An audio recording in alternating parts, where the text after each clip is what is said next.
Formula Ford racing car is not perhaps the most obvious choice of vehicle to compare with an Audi R8 supercar, a BMW M6 Grand Coupe, or a Mercedes A45 AMG. But here's the thing, because this particular Formula Ford is in fact road legal, hence the reason it wears number plates, has a set of headlights, and even has a tax disc to prove it.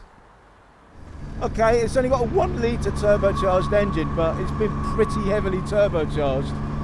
Ford says it's got just over 200 horsepower, which might not sound a great deal until you realise that this car weighs less than 500 kilograms.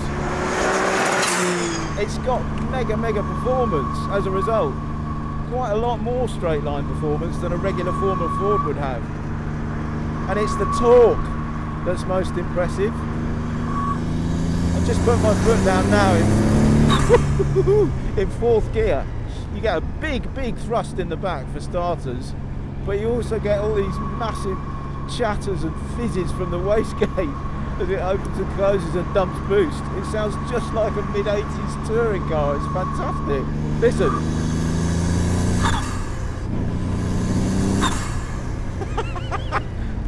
I mean, the rest of this car is absolutely straight Formula Ford. Sequential gearbox, double wishbone suspension front and rear.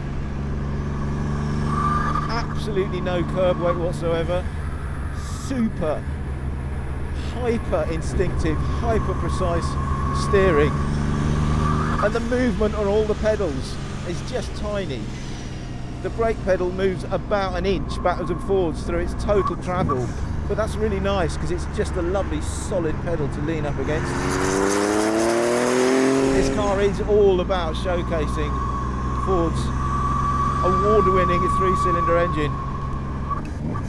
It's basically to show the world, I guess, an alternative view to what a sports car could be like. We're going to show you what it will do to an Audi R8 V10 in a straight line, and to an M5 going around a corner, and to a Mercedes A45 AMG going through the snake. It can live with or beat all of those cars despite having only a 1-litre engine.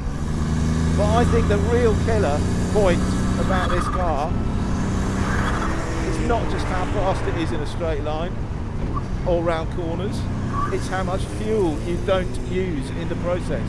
Ford reckons that this car will do 118 mpg. That's mad.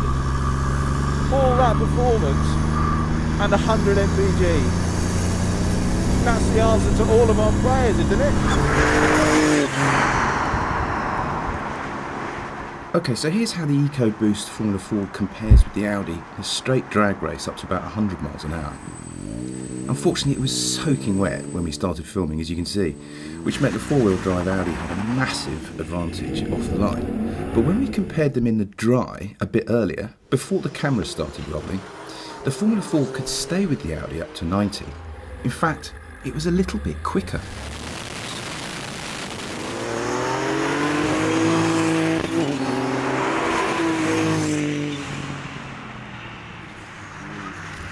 Once again, it was wet when we filmed the Ford and the M6 going through our favourite corner at the test track, and as you can see, the M6 was all over the place whilst the Ford just basically drove through with no problems. Even so, the lack of inertia in the Ford was very obvious, and beside it, the M6 felt like a bit of a tank, although it did provide us with the perfect opportunity to do some gratuitous sideways driving.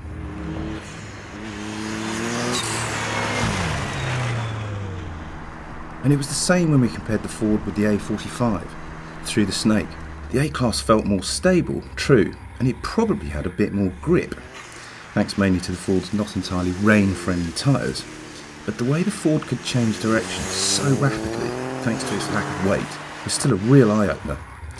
And that's the one key lesson in all of this, I guess, which is lightness in a sports car really is the holy grail. And when you don't have 2 tons of car to lug about, but instead, in this case, just half a ton, well, everything else kind of falls into place. Sports car makers of the world, please take note.